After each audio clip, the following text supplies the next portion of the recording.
vai começar já essa aulinha, porque tem bastante gente entrando e a gente vai já começar explicando aqui sobre depressão e antidepressivos. Quero que vocês mandem para mim quais são as principais dúvidas que vocês têm sobre antidepressivo. Eu vou tentar abordar isso para vocês aqui também durante essa aula de hoje, falando sobre fluoxetina, mas de qualquer jeito a gente vai falar dos antidepressivos de um modo geral, né? Então é legal que a gente aborde praticamente todos eles aí, vai falar um pouco dos outros antidepressivos, né? As outras classes terapêuticas. Beleza, olha, a Rita, valeu Rita, tudo bem?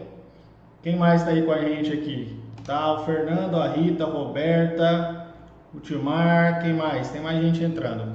Gente, vamos lá, vamos começar, que a gente vai direto ao ponto, não fica enrolando não, o negócio aqui é falar realmente o que importa e o que realmente é necessário para você trabalhar no dia a dia com os seus pacientes, seja no balcão da farmácia, seja no consultório farmacêutico. Eu sempre falo que o farmacêutico tem que estar com o seu consultório, com a sua estrutura montada, para que ele possa atender, para que ele possa servir ao paciente e para que ele possa, claro, se tornar uma referência na área farmacêutica. E para isso você precisa aprender, precisa conhecer mais e ter conhecimento técnico para poder conversar com outros profissionais, para poder explicar para os seus pacientes quais são as alterações que realmente ele está sofrendo, o que é efeito colateral dos medicamentos, quais são os efeitos que a droga pode estar promovendo no organismo dele e, claro, consulta farmacêutica de problemas de saúde autolimitados, consulta farmacêutica de problemas de saúde crônico. Tudo isso faz parte desse trabalho que a gente muitas vezes mostra aqui nas aulas para que você saia realmente com conhecimento técnico para auxiliar o seu paciente. Vamos lá, eu vou explicar, olha, a Selma está aqui, a Viviane, valeu Viviane, obrigado, tá? A Leila, boa noite, valeu Leila, obrigado. Olha, o Fernando está aqui, existe possível interação de fármaco de atuação gástrica por conta dos receptores 5-HT? Legal, Fernando, boa pergunta, hein? Vou mandar agora então já, vai começar com a pergunta de vocês. Qual os melhores antidepressivos em hipertensos? Boa pergunta também. Vamos lá, primeiro, o Fernando já perguntou aqui para mim se existe interação entre receptores 5-HT, na verdade é o receptor 5-HT4, né, que ele está presente na mucosa intestinal, então ele está relacionado diretamente à motilidade gastrointestinal, é um receptor, quando ele é ativado, ele melhora a motilidade. Eu quero explicar o seguinte, Fernando, existe interação sim, mas a interação não é direta com o receptor. Normalmente, as drogas que são inibidoras seletivas de recaptação de serotonina, elas têm uma ação mais central, elas não têm uma ação periférica tão importante. Mas, por exemplo, se você pensar num antidepressivo tricíclico, que é um antidepressivo que aumenta a noradrenalina, aumenta a norepinefrina, esse antidepressivo ele pode sim causar diminuição da motilidade gastrointestinal e, consequentemente, ele vai atrapalhar o funcionamento de drogas que estimulam receptores 5-HT4 no intestino. Então, algumas drogas que a gente usa aí, Prepulsite, alguns fármacos que são bem específicos para melhorar a motilidade gastrointestinal, que são algumas situações específicas são utilizados. Esses medicamentos antidepressivos antitricíclicos podem interferir e diminuir a motilidade.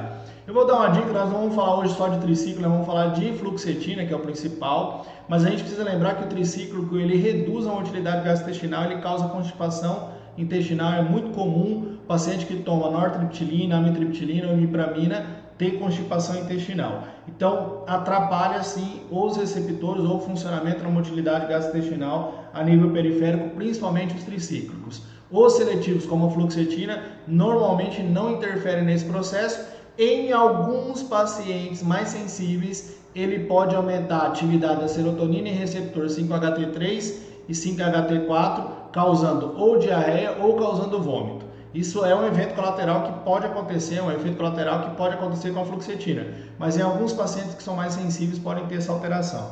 Vamos lá, outra pergunta, o melhor antidepressivo para pacientes hipertensos. Gente, o melhor antidepressivo para paciente hipertenso, é difícil falar o melhor, porque escolher um é complicado. Você pode imaginar o seguinte, muitas vezes o antidepressivo ele tem uma série de efeitos colaterais, mas tem pacientes que se adaptam muito bem a eles, né? E outros têm menos efeitos adversos, mas tem pacientes que são mais sensíveis e acabam tendo alterações que impedem o uso daquele fármaco. Eu vou colocar aqui para vocês, o melhor antidepressivo seria o da família dos seletivos. drogas como a família da fluoxetina, os inibidores seletivos da recaptação de serotonina. Por quê? Porque eles têm menos efeitos adversos, principalmente porque eles não interferem na ação da noradrenalina. Eles não interagem, não aumentam a noradrenalina. Se não aumenta a noradrenalina, dificilmente você vai ter taquicardia, elevação da pressão arterial, tremor ou outras alterações simpáticas. Então, o melhor antidepressivo seria os mais seletivos. Só que tem um detalhe, nem todo paciente tem resposta clínica com antidepressivo seletivo. Então, tem paciente que não responde bem ao antidepressivo seletivo. Então, quando você usa paroxetina, fluoxetina, sertralina, citalopram ou escitalopram, esse paciente pode não responder perfeitamente, não melhorar clinicamente devido à droga ser seletiva. Ele precisa de uma norepinefrina para melhorar o quadro clínico dele. Então, tem paciente que não responde, mas teoricamente os mais seletivos seriam melhores para o paciente com hipertensão. Vamos lá, responder outra pergunta. O Zolpidem, ele vem mostrando bem eficiente no tratamento e na adesão de paciente. Zolpidem é um benzodiazepínico novo, na verdade ele tem um mecanismo de ação igual ao benzodiazepínico, mas ele não tem os efeitos colaterais que os benzodiazepínicos normalmente causam, que é os sintomas de ressaca, é os sintomas que a gente chama de sintomas residuais. Zolpidem é um excelente medicamento para insônia, porém a eficácia terapêutica dele para ansiedade é muito pequena. Quero já deixar claro para vocês o seguinte, benzodiazepínico não cura a ansiedade, ele melhora o quadro clínico do paciente na ansiedade, ele diminui aquela sensação de pavor, muitas vezes quando o paciente tem uma sensação em quadro clínico de transtorno de ansiedade grave, ele melhora 100%, principalmente quando a utilização dele de forma rápida, ele faz um efeito muito potente e imediato praticamente. Quando você utiliza a medicação, o paciente já vai se acalmando e vai melhorando do transtorno de ansiedade, mas a longo prazo os problemas de ansiedade eles não são curados e resolvidos pelos benzodiazepínicos. Na grande maioria das vezes o paciente precisa tomar um antidepressivo como a fluoxetina para controlar o transtorno de ansiedade. Crise, benzodiazepínico. Tratamento a longo prazo normalmente é uma associação de benzo com medicamentos antidepressivos. A serotonina ela precisa estar presente para melhorar o quadro clínico desse paciente. Então, respondendo aí as dúvidas, já tem bastante dúvida aqui, tá? O antidepressivo precisa desmamar? Precisa, Flávio. Eu vou falar disso agora na fluoxetina. Tratamento com antidepressivo, o paciente não pode parar de uma vez. No caso da fluoxetina, são 2 semanas. Anota aí. Tá anotando aí? O paciente vai ter que parar de tomar a fluoxetina por algum motivo. Quanto tempo? 2 semanas, reduzindo a dose, reduz pela metade, 1/4, primeira semana reduz pela metade, segunda semana 1/4 da dose e aí pode parar completamente, nunca parar de uma vez. O que acontece quando o paciente para de uma vez? Ele pode ter transtornos de sono, alterações de humor muito brusca, ansiedade, agressividade, nervosismo, pesadelo, alterações do sono muito pesado que pode ser extremamente prejudicial para esse paciente, ok? O que mais? Perguntas aí, se tiver alguma pergunta, manda aqui pra gente, tá? E a gente vai respondendo. Pode administrar, a Rita perguntou, fluoxetina e amitriptilina. Rita, não é proibido, mas eu vou ser sincero para vocês. A administração de 2 antidepressivos, ela pode causar o que a gente chama de crise ou de transtornos, crises, alterações que são de elevação da serotonina. Então a serotonina pode subir muito quando você associa 2 antidepressivos, tá? E ela pode causar uma síndrome serotoninérgica, que é muito perigosa e eu vou falar dela daqui a pouquinho para vocês. Então essa associação ela não é proibida, mas não é tão interessante.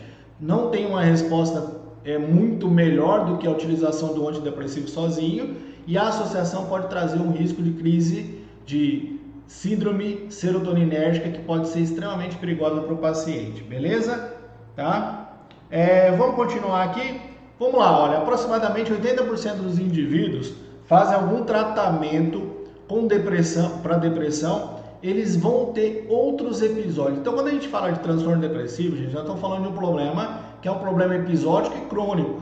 O paciente vai passar por um período longo da vida com essas complicações, ele vai ter o transtorno, ele vai ter alteração e ele pode ter melhora clínica durante um período e depois voltar a ter os sintomas novamente, né? Voltar a uma remissão, uma piora no quadro clínico e, consequentemente, voltar a ter que tomar a medicação. Então, é um paciente que vai tomar essa medicação por um período longo, normalmente crônico, em alguns casos para o resto da vida. A duração de um episódio de depressão e outro, em torno de 16 a 20 semanas. E os pacientes normalmente podem ter sinais e sintomas clínicos constantes de depressão. Então é só para lembrar que a gente está falando de uma doença crônica incapacitante que causa um transtorno extremamente grande para o paciente e pode levar à morte desse paciente, tá? Professor, o cara não morre de depressão, ele pode morrer de várias outras complicações cardiovasculares, neoplasias, alterações que estão relacionadas ao quadro clínico depressivo dele, que pode ajudar no desencadeamento desses problemas. Nós vamos falar hoje sobre a fluoxetina, o Prozac, a pílula da felicidade, tá? Só um pouquinho. Tá. Rita, só para mim responder você aqui, que senão eu vou me perder no meio da história. O paciente toma Pamelor, que é a nortriptilina, tioridazida, risperidona e tem constipação severa.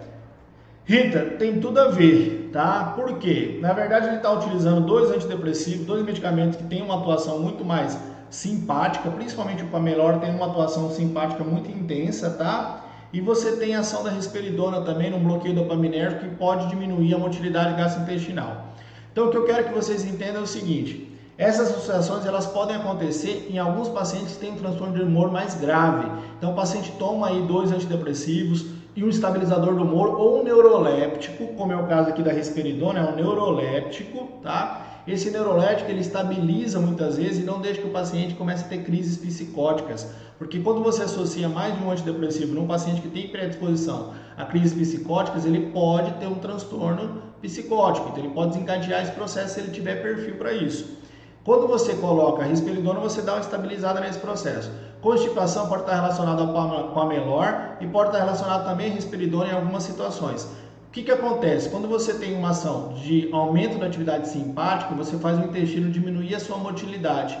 A sua motilidade intestinal fica mais lenta. Então, os transtornos que envolvem o sistema simpático ou as drogas que aumentam a atividade do sistema simpático diminui a motilidade gastrointestinal e deixa ela mais lenta. Eu recomendo sempre a utilização de fibra, o paciente tem que tomar bastante água, e em algumas situações é necessário o uso de laxativo ou de enema, tá? Dependendo do quadro clínico é necessário o uso. Não dá para tirar a medicação, porque tirar a medicação vai complicar outros quadros, como depressão ou outros transtornos, e muitas vezes o paciente tem que melhorar do quadro intestinal. Então, laxativo pode ser empregado, não é interessante que ele use com frequência, porque o laxativo deixa realmente o intestino preguiçoso. O uso de fibra, consumo de fibra com água seria muito importante para melhorar o quadro clínico do paciente, tá? E aí, claro, pensar nessas possibilidades, mas aí o médico talvez tenha que ajustar, trocar, mas é complicado você modificar um medicamento que age no sistema nervoso central, porque eu posso ter muitos efeitos colaterais.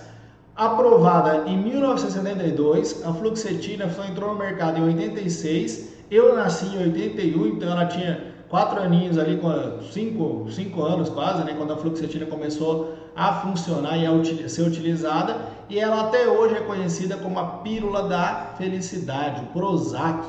A pílula da felicidade, a fluoxetina, é um antidepressivo seletivo. Esse antidepressivo, eu vou voltar depois às perguntas aqui, tá, Flávio? Esse antidepressivo, ele tem uma ação terapêutica bastante ampla. Por exemplo, quadro clínico de depressão, ele melhora o quadro clínico. Depressão associada ao transtorno de ansiedade. Então, como eu falei, muitas vezes no transtorno de ansiedade, o tratamento com benzodiazepínico não é a solução. Tratar o paciente com diazepam não soluciona completamente o caso. Ele melhora as crises de ansiedade, mas a longo prazo você precisa ter o uso do antidepressivo. E o antidepressivo é uma opção terapêutica muito boa para controlar esse quadro clínico. Bulimia nervosa, TOC, transtorno obsessivo compulsivo, aquele negocinho de ajustar o quadro, de não pisar na linha, de cores, que muita pessoa passa por uma situação muito difícil, com muitas alterações. Muitas vezes o paciente tem esse quadro clínico que é realmente severo e é um quadro que impede a rotina do dia a dia do paciente, tá? Transtorno disfórico pré-menstrual, sabe aquela paciente que tem alterações clínicas, com sintomas pesados, não só de ansiedade, mas de choro, de irritação, de nervosismo, de agressividade, principalmente durante esse período pré-menstrual. A própria TPM e a irritabilidade e disforia, modificação do humor com frequência. Gente, isso é o uso de antidepressivo da fluoxetina para grande maioria dos casos, com uma indicação clínica que já está na bula descrita há muitos anos. O que mais é utilizado? Para que mais ela é empregada? Dor neuropática, em algumas situações ela é uma opção terapêutica para aquele paciente que tem dor crônica. O que é dor neuropática? Paciente que teve uma fratura grave, que tem uma lesão e tem dor crônica. Paciente que teve uma alteração, por exemplo, que pode estar relacionada a uma cirurgia de correção de alguma questão da medula espinhal, de alguma lesão que ele teve e, consequentemente, ele passou a ter dor crônica. Paciente que tem, por exemplo, tumores, em algumas situações, essa droga ela é empregada para isso também. Então, a fluoxetina pode ser uma opção terapêutica. Paciente que tem o quadro de ejaculação precoce. Por quê? Eu vou explicar daqui a pouquinho isso. E ela pode retardar a ejaculação do paciente, só que tem um detalhe, ela diminui a libido e, consequentemente, diminui o apetite sexual do paciente também com a utilização desses tipos de antidepressivo. Na verdade, praticamente todos eles, tá? Emagrecimento, essa é uma dúvida que sempre tem aí. Fluoxetina emagrece? Será se reduz o peso das pessoas? Fibromialgia, dor crônica, alterações relacionadas ao sistema músculo-esquelético, também pode ser um antidepressivo utilizado para melhorar o quadro clínico desse paciente, ok? Flávio, os antidepressivos demoram para começar a agir, os efeitos colaterais são rápidos. Isso é uma pura verdade, Flávio. Vamos colocar aqui, primeiro, pensar o seguinte: quando você começa a tratar o seu paciente com antidepressivo, você precisa deixar claro para ele o seguinte: no mínimo 2 semanas para você ter resposta terapêutica. No mínimo 2 semanas para ele começar a melhorar clinicamente. Essas 2 semanas, elas vão acontecer durante o tratamento. O paciente pode começar a melhorar dentro dessas 2 semanas, mas tem pacientes que só respondem depois de 1 mês de tratamento, ou mais de 1 mês. E tem que lembrar que o efeito colateral ele vem no primeiro comprimido. Então o paciente começa a fazer o tratamento, ele pode querer desistir do tratamento porque ele está se sentindo mal, ele está se sentindo com a cabeça pesada, ele está se sentindo zonzo, ele teve enjoo, ele está tendo algum tipo de constipação intestinal, como foi falado agora, ele está tendo alterações que podem estar relacionadas à ação do antidepressivo e ele não está vendo o benefício. Então você imagina um paciente com depressão que não está sentindo o benefício, começou a tomar a medicação e agora começou a piorar ou tem mais efeitos adversos. Gente, missão nossa, falar com um profissional, falar com o paciente, para que ele entenda claramente que ele vai ter que enfrentar esses efeitos colaterais e ele vai ter que insistir no tratamento, principalmente nessas primeiras semanas, porque depois disso os efeitos colaterais vão diminuir, você tem uma adaptação neuronal no número de neurotransmissores de receptores e esse paciente começa a melhorar do quadro clínico da depressão. Então é interessante que ele insista no tratamento e que ele vá realmente até o final e faça a utilização da medicação de forma correta. Vou dar mais uma dica aqui, anota aí, gente, para vocês saberem. Se o paciente esqueceu de tomar a medicação ou esqueceu de tomar um antidepressivo, que era para ele tomar de manhã e ele só lembrou à tarde, ele pode tomar esse antidepressivo?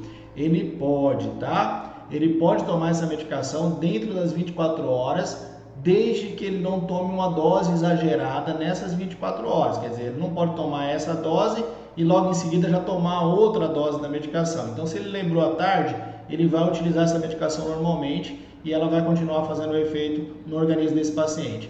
Não desistir do tratamento, principalmente nas primeiras semanas, porque os efeitos colaterais eles acontecem no primeiro comprimido, mas os efeitos benéficos demoram no mínimo 2 semanas de adaptação do sistema neuronal para você melhorar, ok? Pergunta, vou respondendo as perguntas que eu coloquei lá no e-mail que eu mandei para vocês também. Emagrecimento, será se a fluoxetina emagrece? Ela tem essa característica de ter esse efeito? Vamos entender o seguinte, tá, gente? A fluoxetina, ela aumenta a serotonina. E quando ela aumenta a serotonina, ela aumenta a atividade de uma área do sistema nervoso central, que eu quero que vocês coloquem o nome aí, quem está anotando, tá? Flávio, olha, eu vou falar sobre isso agora. é uma área chamada região tegmentar ventral ou área tegmentar ventral e núcleo accumbens, tá? Essas áreas do sistema nervoso central, elas têm uma função importante que é chamada de sistema de recompensa. E toda vez que você come algo que é prazeroso, que é gostoso, algo que tem lá carboidrato, gordura, um bolo, uma picanha, uma carne, alguma coisa que você gosta de comer, uma pizza, isso ativa o núcleo accumbens, ou isso ativa a área tegmentar ventral e aumenta a sua atividade, fazendo com que você tenha uma sensação de prazer e você sente que aquilo lá é bom, tá? Então toda vez que você come algo que é prazeroso, vai estimular essa área e vai registrar aquela informação de que aquilo lá é gostoso, é prazeroso, é bom. E você vai querer comer mais, é natural, né? Você vai querer comer mais e mais vezes. Então você vai registrar aquela informação. Aonde eu quero chegar aqui com vocês, tá? Quando você tem a ação da serotonina, um dos efeitos da serotonina é aumentar endocefalinas ou encefalinas endógenas que ativam esse sistema, causando uma sensação de bem-estar, uma sensação de prazer. Em algumas pessoas, esse efeito que eu estou mostrando para vocês, que é a ação da serotonina, aumentando a liberação de encefalinas e as encefalinas ativando o sisteminha de recompensa aqui, olha, que eu estou mostrando para vocês, em algumas pessoas podem fazer com que as pessoas não queiram comer tanto, não tenham uma compulsão e uma vontade de comer muito intensa. Isso vai depender muito do perfil do paciente e da adaptação que ele tem ao uso da medicação. Então, existe sim pacientes que quando começam a tomar essa medicação, diminui a sua ansiedade pela comida ou a sua vontade de comer, aquela relação da comida com o sistema de recompensa. Em alguns pacientes, eu estou deixando claro isso, que não é em todo mundo, isso pode fazer com que o paciente tenha perca de peso. Isso pode acontecer? Sim, mas não é garantia. Boa parte dos pacientes que tomam fluoxetina continuam comendo da mesma forma, em alguns casos até engordam, tá? Pode também ter um efeito contrário, que é aumentar o peso. Mas ela pode ativar essa via de recompensa, como eu falei para vocês, área tegmentar ventral, núcleo accumbens, liberação de dopamina, e isso pode sim diminuir um pouco mais a compulsividade para esse paciente em relação à comida. Quem faz isso especificamente, quem ativa esse sistema e libera a dopamina de forma mais intensa, é a chamada sibutramina, que todo mundo conhece aí, não conhece? Sibutramina, ela é um medicamento saciogênico, então a pessoa toma a medicação, ela come pouco e já se sente saciada, principalmente porque eu tenho uma ativação intensa do sistema de recompensa. Essa sibutramina, ela tem uma ação terapêutica semelhante a uma de antidepressiva, ela foi criada para ser um antidepressivo, mas hoje ela é utilizada para emagrecer, tem uma série de efeitos colaterais que eu não vou entrar agora no mérito disso, tem alguns riscos cardiovasculares, mas ela é um medicamento ainda sendo prescrito para emagrecer o paciente. Fluoxetina não tem essa principal indicação, tá? Ela não é um medicamento indicado para a pessoa emagrecer. Em alguns pacientes eu posso ter uma resposta clínica desse perfil, fazendo com que o paciente tenha uma compulsão menor pela vontade de comer, né? E causando uma melhora do sistema de recompensa, diminuindo essa vontade intensa de comer. Dor neuropática, fibromialgia. Vou colocar para vocês aqui se ela melhora. Sim, fluoxetina pode ser empregada para isso, apesar que na dor o mais interessante são antidepressivos que aumentam norepinefrina e que aumentam serotonina. Então é melhor os tricíclicos. A amitriptilina é a melhor opção, nortriptilina é uma das melhores opções. Você tem uma ação terapêutica desses dois fármacos, fazendo com que você tenha uma diminuição da dor neuropática ou no quadro de fibromialgia. Isso pode melhorar o quadro de dor. Na fibromialgia nem sempre isso resolve, mas o problema é o seguinte, que na fibromialgia o tratamento com o antidepressivo ele é importante porque se o paciente desencadear crises depressivas, ele vai ter dor mais intensa, ele vai piorar o seu quadro clínico de dor, tá? Então é importante que esse paciente utilize esses medicamentos e muitas vezes são prescritos para melhorar o quadro clínico geral, melhorar o estado de ânimo, aumentando a liberação de endorfinas, reduzindo o quadro de dor desse paciente. Então, pode sim ser empregado para dor, apesar dos mais interessantes ser os antidepressivos tricíclicos ou não seletivos, como a venlafaxina. Vamos responder aqui uma dúvida do Flávio. O antidepressivo demora, sintomas da menopausa, off-label para obesidade. Flávio, e como eu falei agora, né? Pode ser empregado, mas não é a principal indicação, não está escrito realmente isso na bula. E em alguns pacientes não melhora, tá? Em alguns pacientes isso não traz benefício. Outros pacientes vão ter realmente um benefício porque tem uma certa vontade intensa de comer e esse medicamento pode diminuir um pouquinho mais esse sinal e sintoma, tá? Menopausa eu vou falar daqui a pouquinho para vocês, ok? Rita, essa via de recompensa da fluoxetina tem duração longa? Não. Rita, toda via de recompensa nossa ela é muito curta. No caso da fluoxetina, qual é o benefício dela? Ela tem uma ação longa, o medicamento fica agindo por um período prolongado. Ele dura 24 horas de ação. Então essa é a vantagem, mas a via de recompensa ela é ativada e depois ela é desativada e volta tudo ao normal. Então se a gente tivesse um estímulo da via de recompensa por um período muito longo, talvez a gente não queria nem fazer nada, só ficava sentindo o prazer daquela via de recompensa. Então isso não acontece, você tem ativação, liberação de dopamina, diminui a dopamina, volta ao normal, daqui a pouco quando alguém conta uma piada, você come alguma coisa que é agradável, que é gostosa, sente o cheiro de alguma coisa, ativa a via de recompensa de novo. Então é um processo sempre momentâneo e curto. O que é a diferença? A fluoxetina tem os metabólitos dela, os metabólitos secundários da fluoxetina, que tem uma ação terapêutica bastante longa, então o medicamento fica funcionando por mais tempo, mas ele não fica o tempo todo ativando a via de recompensa, ele faz com que eu tenha aumento na liberação de serotonina e melhore o quadro clínico do paciente, beleza? Menopausa eu vou falar daqui a pouquinho, tá?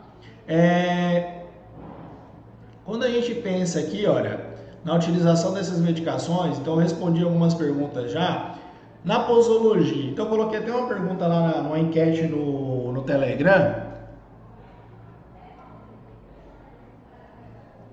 Se a fluoxetina é interessante tomar à noite. Por que eu coloquei essa enquete? Porque quando a gente pega um antidepressivo tricíclico como a amitriptilina é interessante que se use à noite em alguns casos, porque ela tem dois efeitos colaterais importantes. Ela pode aumentar o apetite do paciente, então talvez usar à noite faça com que ele não tenha muita vontade, não coma tanto, ou até coma, mas isso pode não interferir tanto no processo, pode fazer ele ganhar peso, mas não é o principal mecanismo de todos aí. Mas a amitriptilina ela causa sono, porque ela tem uma ação antihistamínica. Então todo antihistamínico causa sono, a ação antihistamínica dela causa bastante sono. A fluoxetina não tem esse efeito antihistamínico, por isso que ela não causa sono. Então ela pode ser empregada à noite? É sempre uma dúvida que tem. Pode, mas não é o horário ideal da utilização dessa medicação. Como ela é uma droga que aumenta a serotonina e tem uma ação prolongada de praticamente 24 horas dos seus metabólitos, o ideal seria a utilização dela pelo período da manhã. Então teve bastante gente que respondeu certinho lá na nossa enquete, lá no Telegram, e a utilização dela pelo período da manhã é a principal indicação, o principal horário de posologia. Não é proibido usar à noite, tem paciente que dorme um pouco melhor quando toma essa medicação porque ela ativa a via da serotonina e pode melhorar a qualidade do sono. Mas tem pacientes que ficam mais agitados quando utilizam antidepressivo. Então, eu sempre oriento, pelo menos a posologia que eu acompanho, que seja mais adequada é realmente pelo período da manhã na utilização dessa medicação. Não precisa estar em jejum, pode ser administrado com alimento ou sem alimento, não faz efeito, não tem diferença na biodisponibilidade, tá? E se ele esquecer, ele deve tomar assim que possível essa medicação para continuar mantendo o seu efeito e o seu benefício. Então eu falei aqui da posologia. Olha as doses, gente, presta atenção nas doses aí e no final tem até cálculo de medicamento para vocês, tá? Leila, em que caso é usado dois antidepressivos juntos, tá? Leila, em transtornos depressivos refratários. O que é um transtorno depressivo refratário? O paciente não melhora clinicamente com um antidepressivo só. O que eu preciso tomar cuidado? Quando eu associo dois antidepressivos ou quando eu aumento a dose, esse paciente pode ir para o quadro de mania, euforia, agitação e aquele transtorno de variação entre depressão e mania. Então isso pode acontecer. Então muitas vezes o que a gente enxerga, o paciente que é refratário, que não consegue melhorar com o quadro clínico da depressão com a utilização de um fármaco, mesmo aumentando a dose, ele não melhora, o médico muitas vezes associa um outro antidepressivo e dá um estabilizador do humor para que ele não tenha desenvolvimento de quadro de mania ou, em alguns casos, quando o paciente tem quadro de psicose, se ele utilizar dois antidepressivos, ele pode desencadear o quadro clínico e aí ele usa um antipsicótico junto, que a gente até falou aqui agora, que é a risperidona ou outros fármacos, para neutralizar isso, para controlar o quadro clínico do paciente. Então, tem sim paciente que tem que tomar 2 antidepressivos, mas é evento mais raro. São pacientes que não respondem bem a um fármaco só, ele não melhora do quadro clínico e aí você tem que lançar mão de 2 opções. Eu particularmente acho que tem muito efeito colateral, é um risco maior para o paciente, mas tem hora que não tem outro jeito, tá? Olha aqui, gente, dose da fluoxetina. A dose máxima, normalmente diária, é de 80 miligramas. Então, se eu chegar a 80 miligramas e o paciente não melhora do quadro clínico, ele continua com um quadro mais severo, eu tenho que pensar em trocar, ou até antes disso, não precisa chegar nos 80. Com 40 miligramas não teve resposta, eu preciso pensar em trocar para usar um não seletivo, usar uma droga que aumenta serotonina e noradrenalina, ou ele tem que pensar, o médico precisa pensar nas outras opções, talvez associar seria uma opção, colocar mais um fármaco. Mas tem que lembrar que pode ser que o paciente tenha um quadro de euforia, mania, agitação e flutuar entre esses dois lados, tá? Depressão e mania. Então, tomar um pouco de cuidado. Dose máxima 80 miligramas. Tem que lembrar o seguinte, gente, nota aí, farmacêuticos. Oi, Francisco, tudo bem? Farmacêuticos, anotem aí o seguinte, tem muita gente que começa a tomar antidepressivo, principalmente a fluoxetina, sente bem, melhora. E ele fala, agora eu vou tomar 2. Era para tomar 1, vou tomar 2, vou ficar melhor ainda. Ah, mas eu estava tomando 2, já estou sentindo bem, vou tomar 3. Tomar muito cuidado. O paciente começa a ter o quadro de euforia, de agitação, de mania. Aquele paciente que fica mais agitado, não dorme à noite, tem insônia, fala muito, sempre muito ativo, em alguns casos com um quadro de depressão. Em alguns momentos ele flutua para depressão, fica triste, afastado, agressivo, irritado. Então ele fica flutuando muito nesse processo. Esse paciente tem que tomar muito cuidado porque ele está tendo um uso exagerado e isso acontece, tá, gente? Tomar cuidado com esse paciente porque ele pode desencadear uma síndrome serotoninérgica, uma agitação, um distúrbio psicótico, uma alucinação, delírio, uma insônia profunda e isso pode ser extremamente prejudicial. Então, tomar cuidado. O paciente sentiu bem, resolve querer tomar mais um e tal, porque ele está melhorando e isso pode ultrapassar o limite da dose, causando transtorno gigantesco. Eu já vi paciente um quadro de mania, que não dormia, muito agitado, insônia, aí flutuava para o lado da depressão, ficava nervoso, ansioso, tinha alterações extremamente severas e nem sempre a família percebe. Tem hora que o paciente parece que está bem e aí a família, nossa, esse remédio é muito bom, esse paciente está tomando 2, agora tomou 3, nossa, está melhorando rápido. E a família acha que está tudo bem e o paciente também, né? E na verdade ele está realmente tendo um quadro de agitação que pode ser extremamente grave para esse paciente, tá? Tomar cuidado com esse exagero aí. Para depressão, a dose recomendada é 20 miligramas por dia, tá? Bulimia nervosa, que é aquele quadro clínico que a pessoa vomitar e tal, com relação ao emagrecimento, 60 miligramas por dia. E transtorno obsessivo compulsivo, a dose vai de 20 a 60. Então, o toque, ela vai de 20 a 60 miligramas, tá? Leônia, Leila, professor, quais são os sintomas da mania? Os sintomas de mania é insônia, agitação, choro e riso, variando com muita rapidez. Então, uma hora o paciente está chorando, outra hora ele está dando risada.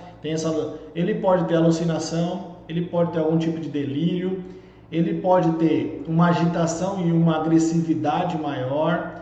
Ele pode começar a falar muito rápido, falar muito, né? Eu falo rápido, mas não é mania não, tá? É mania de outra forma, né? É o costume da gente. Mas a pessoa começa a falar muito rápido, muito agitada, fala palavras sem nexo, sem coerência, a insônia, como eu falei, a pessoa fica mais no período da noite, durante o dia também, fica muito ativo. E em alguns casos ele vai flutuar para a depressão também, onde ele vai ficar quieto, afastado, apático, não quer falar com ninguém, não quer sair do quarto, não quer tomar banho. Então ele pode flutuar entre esses dois polos. Isso é muito frequente no paciente com transtorno bipolar, por isso que a gente fala que é bipolar, né? Quadro de mania. E lembrar que a mania não é que a pessoa está bem. Na mania ela está com uma agitação e com umas alterações que são extremamente prejudiciais para ela. Então eu preciso normalizar o quadro clínico dessa paciente, por isso que é o perigo, tá? Vamos lá, transtornos disfóricos pré-menstrual. Quem tem aí das meninas que estão me acompanhando aqui, que pode ter alguma alteração desse tipo? Se você tem,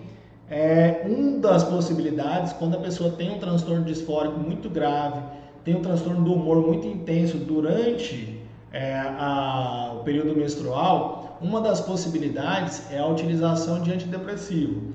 A sertralina é uma opção terapêutica, a fluoxetina também é uma opção terapêutica. Como?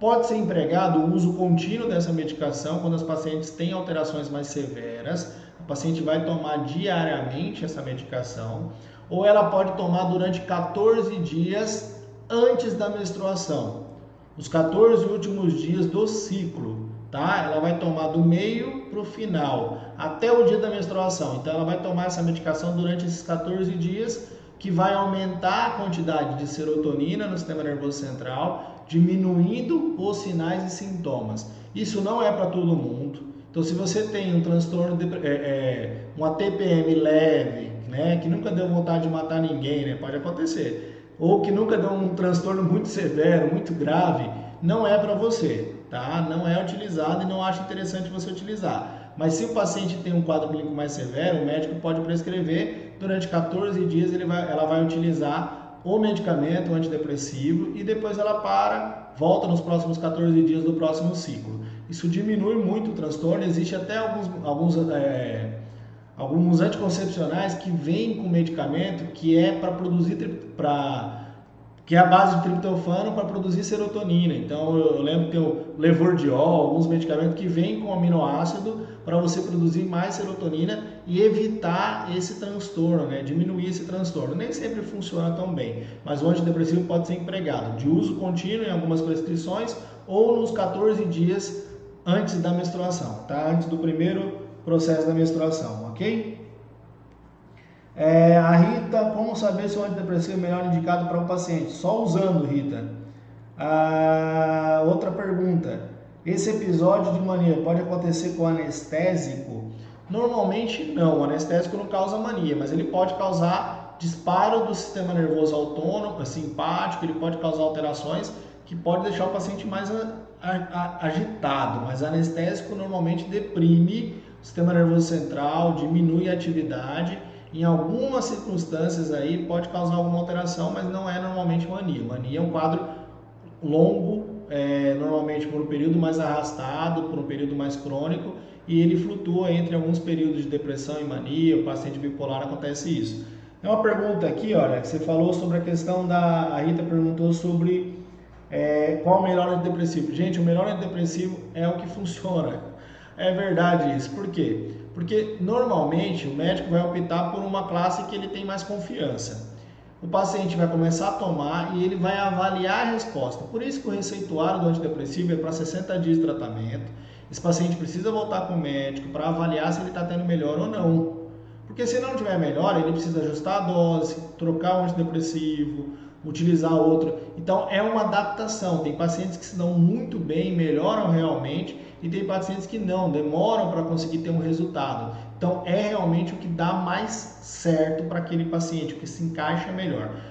Teoricamente, farmacologicamente, os seletivos são melhores, porque eles têm menos efeitos colaterais. Porém, nós sabemos de pacientes que não respondem aos seletivos. Tem paciente que não melhora com o seletivo e aí não tem jeito, não adianta a gente utilizar seletivo porque não vai funcionar, beleza? Vamos lá, outras perguntas aqui. Tempo para iniciar os efeitos benéficos. Já falei, 14 dias no mínimo para começar a melhorar. Efeito colateral vem no primeiro dia. Então lembra de orientar o seu paciente para ele insistir no tratamento e não desistir. Efeitos colaterais mais presentes, normalmente com o uso da fluoxetina, eu vou mostrar para vocês. Pode acontecer vômito, pode acontecer alterações de sonolência, alterações da qualidade do sono no início do tratamento. Então eu vou mostrar isso para vocês daqui a pouquinho. Crises episódicas, né? O paciente tem os episódios de depressão, então o paciente que muitas vezes trata por um período muito longo da vida, pode até parar por outro momento, depois ele volta a ter um novo episódio. Então esse paciente tratou 3 anos, melhorou, está bem, o médico suspende a medicação, ele passa 6 meses, 1 ano, depois volta a ter um novo episódio. Depende muito da vida social desse paciente, da qualidade de vida dele, do ambiente familiar, porque tudo isso desencadeia a piora do quadro clínico e o episódio. Depressão não se trata só com medicamento, tem que ficar claro isso também. Se trata com mudanças também relacionadas ao ambiente, à vida dele, a qualidade que ele tem de vida no dia a dia, tá? Quadro de depressão maior, aquele histórico familiar, lembra disso, gente? Paciente com histórico familiar, paciente que tem depressão maior, paciente que tem histórico genético de depressão, genético eu falo familiar, tá? Tem mãe com depressão, pai tinha depressão, o vô tinha depressão, alguém da família aí já, um parente próximo já desencadeou o quadro. Esses pacientes muitas vezes têm que tomar o medicamento para o resto da vida, tá? Vai sempre tratar com antidepressivo porque ele pode ter sim um quadro clínico relacionado a esse fator familiar, tá? O tempo de tratamento, 13 semanas. 13 semanas. Faltou um Szinho aqui. 13 semanas na utilização da medicação. Então, o tratamento aí, no mínimo, ele vai durar em torno de 13 semanas, o que vai dar em torno de 4 meses, 4 meses e meio, 4 ou 5 meses, dependendo do quadro clínico do paciente, ok? Efeito adverso. A gente falou dos efeitos adversos mais comuns. Quando o paciente começa a tomar fluoxetina, o que você precisa prestar atenção? Diarreia, náusea e fadiga pode ser efeitos adversos comuns, como a gente falou lá no início. Ela pode sim alterar o sistema de motilidade gastrointestinal, não é o principal mecanismo dela, mas o aumento da serotonina pode ativar a receptora 5-HT4 e causar diarreia. Constipação intestinal está relacionada muito mais ao sistema simpático, então ela não afeta tanto nesse sistema de constipação. Em alguns casos o paciente pode ter, mas é mais comum ele ter diarreia. Náusea também por causa do receptor de serotonina 5-HT3, na zona quimioreceptora do gatilho. Então o paciente pode ter náusea também, tá? Insônia, tá? O paciente pode ter alteração do sono, principalmente na utilização dela no período da noite. Então o paciente começa a acordar cedo, tem insônia inicial e depois ele vai melhorando do quadro clínico. Em algumas situações, síndrome gripal, faringite, sinusite. Isso são efeitos colaterais comuns, são os mais frequentes, que pode atingir mais de 10% das pessoas que utilizam fluoxetina, beleza? Então isso pode acontecer, é bom você orientar o paciente, explicar para ele que esses sintomas eles vão se acalmar, eles vão diminuir e o efeito benéfico vai começar a aparecer daqui a um tempo, tá? O efeito benéfico vai começar a acontecer, ok? Isso pode realmente acontecer, mas normalmente os efeitos colaterais eles vão diminuindo com o passar do tempo e o paciente vai melhorando do quadro clínico dele, ok? Manda aí pergunta, gente. Se tiver alguma pergunta, manda pra gente, tá? Vamos lá. Continuando aqui, então.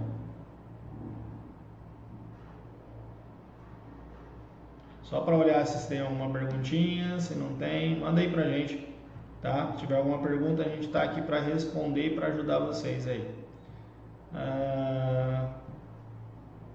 Voltando aqui. Só para conferir. Vamos lá. Esses são efeitos colaterais comuns. O que mais que tem de efeito colateral, tá?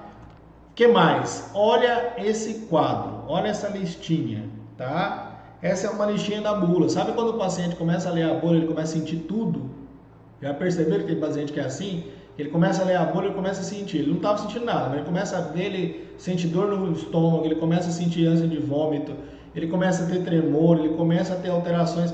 Então, gente, a bula, ela traz todas as informações possíveis com relação a esses fármacos. Eu não cheguei a contar tudo, eu sou sincero para vocês, mas tem mais de 100 alterações descritas dentro dessa bula, mais de 100 alterações que estão relacionadas aos efeitos adversos das medicações, no caso da fluoxetina. Então, desde a alteração do intervalo QT, como diminuição do apetite, incluindo anorexia em alguns casos, vertigem, ansiedade, diminuição da libido. Então eu quero acrescentar para vocês algumas coisas aqui, tá? O paciente pode ter fadiga, pode ter visão turva, boca seca, isso pode acontecer. Vômito e diarreia, a gente já falou lá, então isso realmente é efeito colateral comum, tá? Mas o que mais pode acontecer? Diminuição da libido, do apetite sexual. Isso é muito frequente, grande parte dos pacientes sofrem essas alterações. Isso diminui a libido e faz com que o paciente tenha uma diminuição do apetite sexual. Por quê? Porque, como eu expliquei para vocês, a gente tem um sistema de recompensa. E quando você usa serotonina, fluoxetina para aumentar a serotonina, esse sistema de recompensa ele é ativado. E a pessoa sente o prazer pela utilização da substância, ela melhora o quadro clínico dela e diminui a vontade de ter prazer com outras situações, como é o caso do sexo. Então, isso acaba diminuindo e acaba modificando. É normal o paciente ter redução da libido quando ele usa fluoxetina. É normal também o paciente ter um retardo na ejaculação. Então, pacientes com ejaculação precoce pode ser uma opção de tratamento, para que esse paciente melhore o quadro clínico, melhore o processo de ejaculação, reduzindo e fazendo com que a ejaculação fique mais demorada. Então, é sim um tratamento utilizado terapeuticamente para melhorar esse quadro clínico. E aí eu quero deixar um alerta para vocês, ok? Um alerta aqui, farmacêuticos, vocês que estão aqui me acompanhando, que vão ficar até o final aqui comigo. Seguinte, quando você conversar com o paciente e esse paciente chegou com uma receita de fluoxetina ou de outro antidepressivo, tá? E ele chegou até você com essa receita e ele perguntou para você para que serve, ele não sabe para que serve. E ele perguntou para você para que é essa medicação, qual é a utilidade dela. O que você vai responder para esse paciente? Tá? Qual é a resposta que você dá para esse paciente? Normalmente quando ele pergunta para que serve, você pergunta o que ele tem. Então responda assim, o que o senhor tem? Qual é o problema? O que o senhor sentiu para procurar um médico para receber essa... Porque muitas vezes o paciente não conhece, ele fica curioso porque é um medicamento controlado, você vai ter que pegar no armário com chave, local fechado, ele vai perceber essa movimentação e ele vai ficar em dúvida. E aí ele vai querer saber para que serve. Se ele perguntar para que serve, o médico não explicou para ele nada, só deu o remédio, você vai falar para ele o que você tem. Aí ele vai falar para você. Por quê? Pode ser que ele não tenha depressão, pode ser que ele não tenha nenhuma outra alteração, o problema dele é ejaculação precoce. Talvez ele não queira falar isso publicamente, leve ele para o consultório, converse com ele e explica que essa medicação é utilizada para isso, apesar dela ser um antidepressivo, ela tem essa função e tal. Do mesmo jeito que se ele tiver dor também, pode ser que ele tenha a necessidade do uso dessa medicação. Então a gente precisa ficar muito atento a essas orientações quando o paciente chega até a farmácia para ser orientado de forma correta, para a gente não cometer nenhum equívoco, não deixar ele em dúvida ou não criar nenhum conflito com esse paciente, tá? Lista de efeitos colaterais é imensa, eu não vou colocar um por um aqui, mas alguns deles são importantes, né? Essas alterações que eu falei para vocês, elas são as mais comuns e as mais importantes. Retirada da fluoxetina, o que você precisa lembrar? A retirada ela é sempre gradual, 2 semanas para parar de tomar. O médico pediu para parar de tomar a fluoxetina por algum motivo, vai trocar a medicação, vai entrar com outra, como é que faz? Reduz a dose pela metade, passa 1 a 2 semanas tomando e aí para, beleza? Pode até fazer melhor, reduz a dose pela metade, passa 1 semana, reduz a dose para 1/4, passa mais 1 semana, para completamente. 2 semanas para parar de tomar a medicação, anotem isso, essa informação é importante. E nós vamos para a reta final de interação medicamentosa. Hoje é uma aula mais rápida, um pouquinho mais rápida, mas tem bastante informação ainda. Gente, atenção, muita atenção nas informações que eu vou colocar para vocês aqui. Paciente que usa antidepressivo, tá? Inibidores da recaptação de serotonina, como é o caso da fluoxetina, tá? Tem que tomar cuidado com algumas medicações que podem causar a chamada síndrome serotoninérgica. Erva de São João, que também é empregado como antidepressivo e muitas vezes é utilizado e vendido na farmácia como fitoterápico. Erva de São João pode sim causar alterações no funcionamento da serotonina, da fluoxetina e causar a chamada síndrome serotoninérgica. Então anota aí, erva de São João. Medicamento para tratar cefaleia, triptano, tá? Noratriptano, sumatriptano, a risatriptano, então Naramig, Zomig, Sumax, tem que tomar cuidado, não é proibido, mas tem que tomar cuidado porque essa associação triptano com antidepressivo pode sim causar vasoconstrição, elevar a pressão arterial do paciente e causar uma interação de risco, causando um risco chamado de síndrome serotoninérgica. Então, triptano tem que tomar cuidado. Outro cara que é muito comum, tramadol. Para quem não sabe, tramadol também aumenta a serotonina no sistema nervoso central. Ele também inibe a recaptação e aumenta a serotonina. Então, se eu uso tramadol com fluoxetina, eu posso aumentar muito a serotonina e causar essas complicações que eu falei para vocês, ok? A serotonina interage com fenitoína, carbamazepina, haloperidol, clozapina, diazepam, alprazolam, lítio. Em alguns pacientes eu posso ter uma exacerbação dessas medicações e o paciente pode ter um sintoma maior de fadiga, uma sonolência mais intensa, ou alterações relacionadas à resposta, à responsividade. O paciente fica mais lento, fica mais cansado por causa dessas alterações de interação. Mas o que eu quero deixar muito claro é que vocês têm que tomar muito cuidado com essas interações, com triptano, com tramadol e com outros medicamentos antidepressivos. Varfarina, fluoxetina, aumenta a atividade da varfarina por alterações do metabolismo hepático, das enzimas do citocromo P450, e a varfarina pode causar um risco maior de hemorragia. Tem que tomar cuidado nessas interações. Eu coloquei as principais para vocês aqui.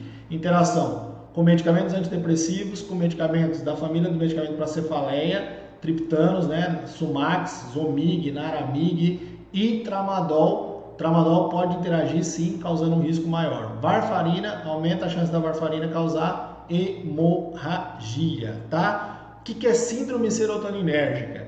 Alteração do estado mental. O paciente começou a utilizar fluoxetina e aí teve que tomar por algum motivo os triptanos, ou teve que tomar tramadol, tá tomando tramadol todo dia para dor. Ele pode ter alteração do estado mental, agitação, alucinação, delírio, tá? Inclusive coma. Pode ter taquicardia, elevação severa da pressão arterial, instabilidade da pressão, né? A pressão sobe, depois cai, tontura, sudorese, tremor. Fique de olho nesses sintomas. Então, sintomas de síndrome serotoninérgica no paciente que está utilizando 2 medicamentos antidepressivos ou que está utilizando um antidepressivo com medicações da família dos analgésicos, como é o caso do tramadol, especificamente o tramadol, tá? Os outros da família da morfina normalmente não levam a essas alterações tão intensas, tá? Mas pode acontecer. Então anota esses sintomas, os efeitos colaterais estão aí, tira um print da sua tela, deixa guardadinho. Se o paciente começar a apresentar tremor, alucinação, agitação, delírio, qualquer coisa disso pode estar relacionada a essas associações. Falei para vocês, não é proibido o paciente tomar um analgésico para cefaleia quando ele toma fluoxetina. Pode até ser necessário. Não é proibido ele tomar tramadol, mas tem que ficar de olho porque pode ter elevação da pressão arterial, alucinação, delírio, instabilidade autonômica e o risco dele aumenta muito. Na parte do final eu vou colocar um cálculo, tá? Para vocês de dose da fluoxetina quando a fluoxetina é em gotas, tá? Alguém quer fazer alguma pergunta? Manda uma pergunta aí pra gente, ver se vocês estão acompanhando mesmo. Manda uma perguntinha aí legal, pra gente ver se a gente sabe responder também, né? Se não souber responder, a gente fala, não sabe, né? Mas espero que eu consiga ajudar, que eu consiga responder. Então manda aí a perguntinha pra gente. Manda aí, tá?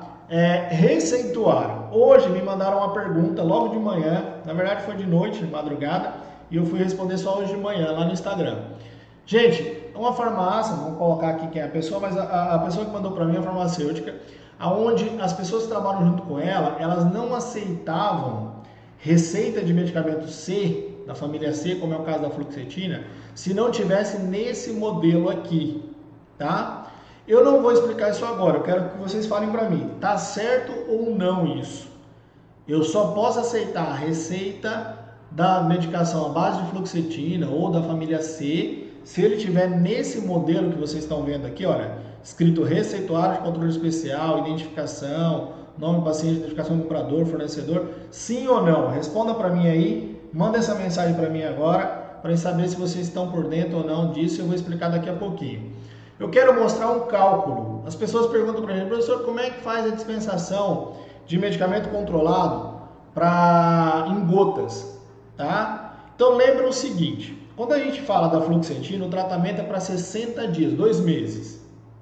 60 dias o paciente usa uma vez por dia, tá? Então eu preciso lembrar, 60 dias, uma vez por dia. O que vale é a posologia. O paciente vai tomar uma vez por dia durante esse período, ou melhor, vai tomar um período mais longo, mas a regra da portaria 344 diz o seguinte, só pode dispensar a medicação suficiente para o tratamento até 60 dias no caso das medicações da família C, que é o caso aqui da fluoxetina, C1 aí, o caso da fluoxetina. Mas se vem a receita em gotas, se é medicamento em comprimido é facinho, né? É 1 por dia, 2 caixas de 30, tá ótimo, fechou. Pode ter 3 caixas de 30? Não, é para 60 dias ou para 2 caixas de 30. Ou 3 caixas de 20, que dá na mesma. Mas se for em gotas, como é que eu faço o cálculo? Então, o Daforin, que é um medicamento em gotas à base de fluoxetina. Como é que é esse cálculo? Presta atenção aqui, olha. O cálculo é o seguinte.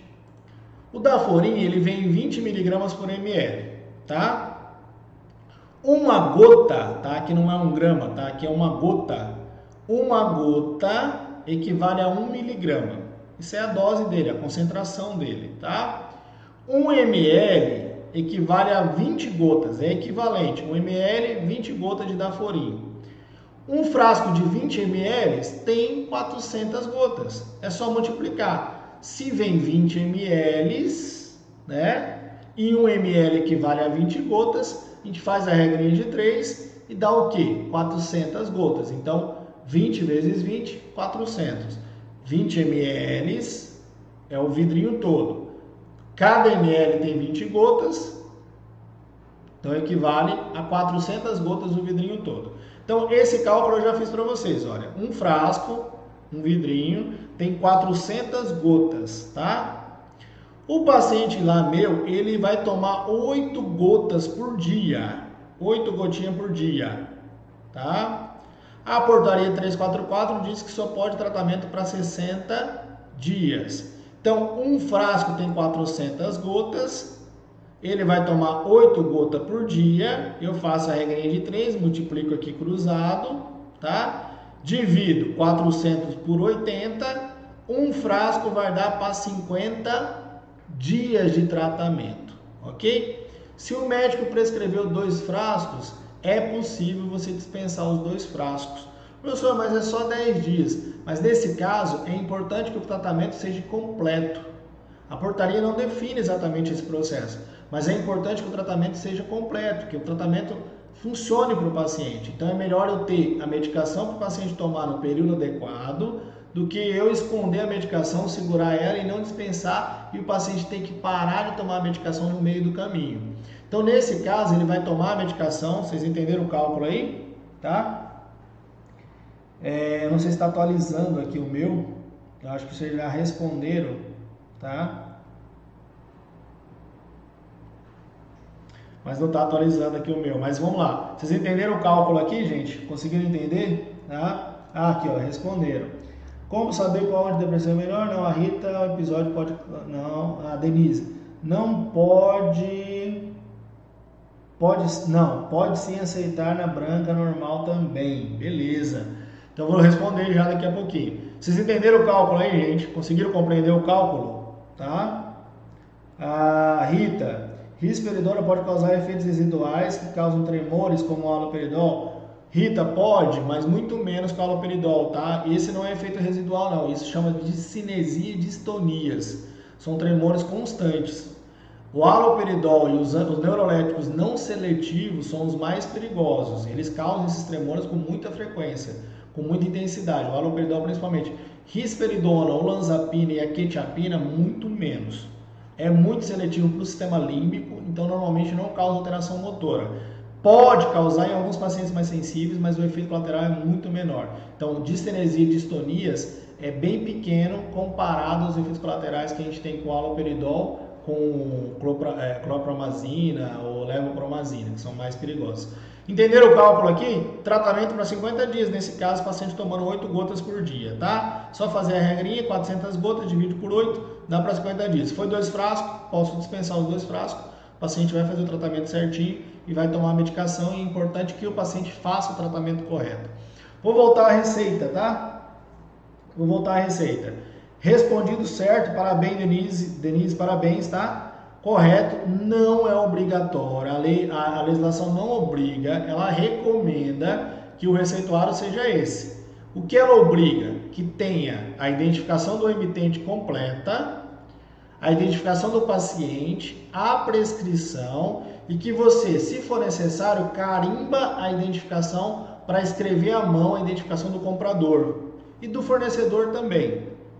Então, essas identificações elas precisam estar lá. Pode ser um carimbo que a farmácia colocou ou pode vir impressa. Não precisa estar escrito controle especial, não é obrigatório. Pode ser um receituário branco que tenha a descrição do emitente, que tenha o nome e a descrição do tratamento para o paciente, tá? que coloque o carimbo depois da identificação do comprador e coloque a identificação do fornecedor. Ter essas informações dentro do receituário, ele não precisa ser exatamente nesse modelo. E detalhe, obrigatório 2 vias, tá? Sempre ter 2 vias, porque receita não é sua, não é da farmácia e não é do médico.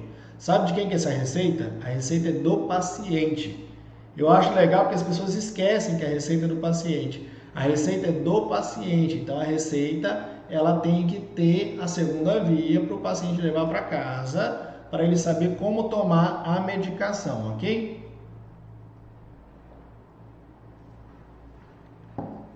Tá?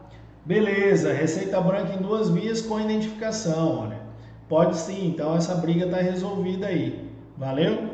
E a outra questão é o cálculo da dose. Eu já mostrei o cálculo aqui para vocês. Alguma dúvida no cálculo? Se alguém quiser perguntar, manda a pergunta aqui para a gente. Gente, para fechar, eu vou colocar 2 quadrinhos para a gente finalizar. Risco de suicídio. Gente, existe.